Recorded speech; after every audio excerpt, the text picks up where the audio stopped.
अस्सलामुअलैकुम। चैनल को सब्सक्राइब कर दें, बेल आइकन को दबा दें और हमारी हौसला अफजाई के लिए लाइक, शेयर एंड कमेंट ज़रूर कीजिएगा।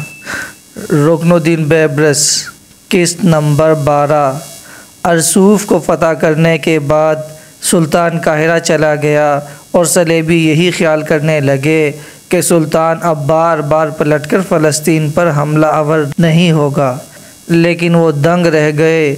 चंद ही माह का वक्फा डालकर सन 1266 में सुल्तान अपने लश्कर के साथ फिर फ़लस्तीन पर नमूदार हुआ।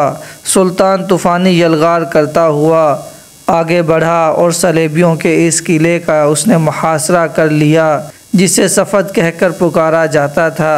कहते हैं ये किला खासी बुलंदी पर वाक़या था। इसके नीचे बड़ी गहरी खंदकें खोदी हुई थी, जिन्हें अबूर करना मुश्किल बल्कि नामुमकिन ख्याल किया जाता था। इस किले में हैकली जंगजू कसरत से रहते थे, जो अपने आप को नाकाबिल तस्खीर ख्याल करते थे। ये टेम्पलर्स का एक गिरोह था, जो बड़े शफाफ लोग थे। वो यरूशलेम में हैकल सुलेमानी के करीब रहते थे, इसलिए टेम्पल्स या हैकली मशहूर हो गए थे। शुरू में इनका मकसद सिर्फ खिदमत खलक था, लेकिन आहिस्ता आहिस्ता बाद में ये एक जंगजू फ़िरका बनकर नमूदार हुआ और मुस्लिम दुश्मनी को उसने अपना वतीर बना लिया था। इन सब ने मुत्तहद होकर फ़ैसला किया कि वो मुसलमानों के सुल्तान का मुकाबला करेंगे और इससे सफ़द पर काबिज़ नहीं होने देंगे। लेकिन शायद वो सुल्तान के ताकत, क़ुव्वत और इसके हमलावर होने के अंदाज से नावाकिफ़ थे। सुल्तान ने जब इनके किले का घेराव किया, उसके बाद जब उसने इन पर जानलेवा हमले किए, इन हैकली जंगजुओं के पाँव से ज़मीन खिसकना शुरू हो गई। सुल्तान के ताबड़तोड़ हमलों की वजह से इन हैकली जंगजुओं की लाशें बिखरने लगी थी। यहाँ तक कि सुल्तान ने ज़ोरदार हमले करते हुए शहर को फ़तह कर लिया। सुल्तान जब शहर में दाखिल हुआ तो मुज़ाहमत करने वालों ने सुल्तान के सामने हथियार डाल दिए। सुल्तान ने किले में दाखिल होकर आम शहरियों को तो मुकम्मल अमान दे दी। इन्हें हुक्म दिया कि वो अपने घरों में रहें, कोई इनसे तअर्ज़ नहीं करेगा, इनकी जानों को कोई ख़तरा नहीं।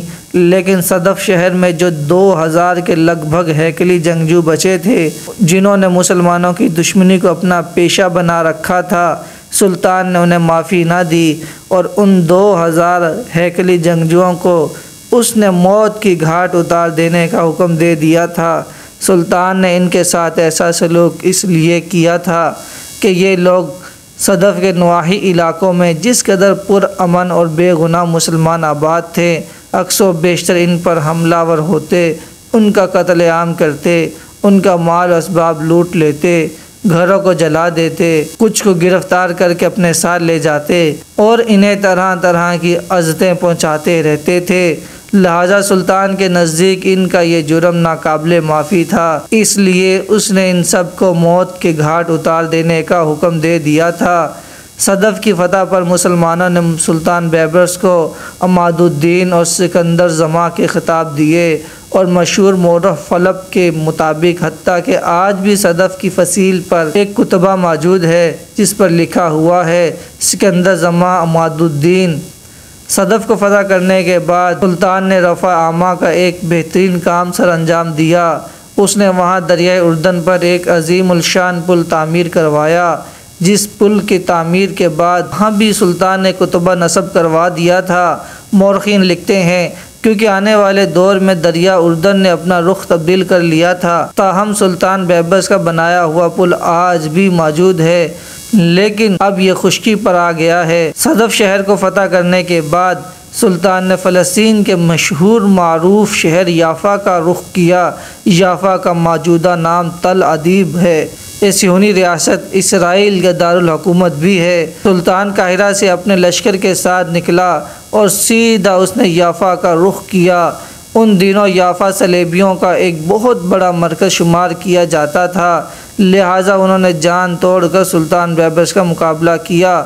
वो हर सूरत में चाहते थे कि याफ़ा शहर इसके हाथ से ना निकल जाए, लेकिन सुल्तान ने इस अंदाज़ में इस कदर ज़िंदा दिली, जुर्रतमंदी और दलेरी का मुजाहरा करते हुए याफा पर अपने लश्कर के साथ हमले शुरू किए कि सुल्तान की सिर्फ 12 घंटे की यलगार को याफा के जंगजू बर्दाश्त न कर सके और याफा को सुल्तान ने फतह कर लिया और किले की फसील पर सुल्तान ने अपना परचम लहरा दिया था। याफा को फतह करने के बाद सुल्तान ने अपने लश्कर के साथ एक इंतहाई अहम किला सकीफ़ अर्नून का रुख किया।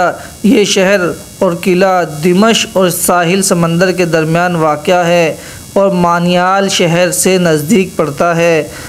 अर्नून एक शख्स का नाम था जिसने यह आबाद किया था, लिहाजा उसके नाम पर यह सकीफ़ अर्नून कहलाया। ये इंतहा दर्जे का मुस्तहकम किला था।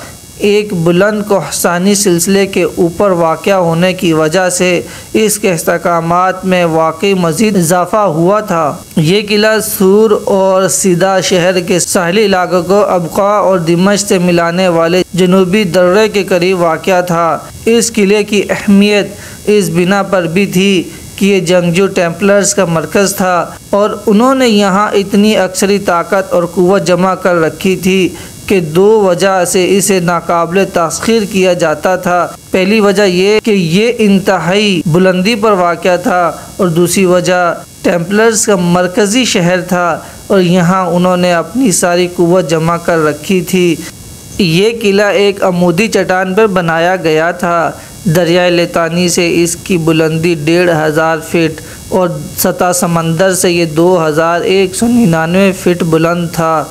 इसकी फसील का एक हिस्सा पत्थरों की चुनाई से और दूसरा हिस्सा चट्टानें तराश कर बनाया गया था और इन चट्टानों की वजह से इसके इस्तेहकामात में ज़बरदस्त इजाफ़ा हुआ था।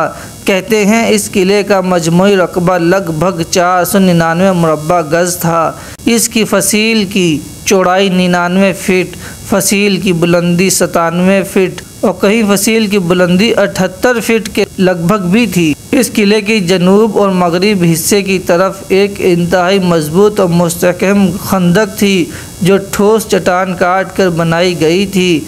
ये खंदक कहीं से 48 फीट गहरी थी और कहीं से गहराई 144 फीट की लगभग भी थी।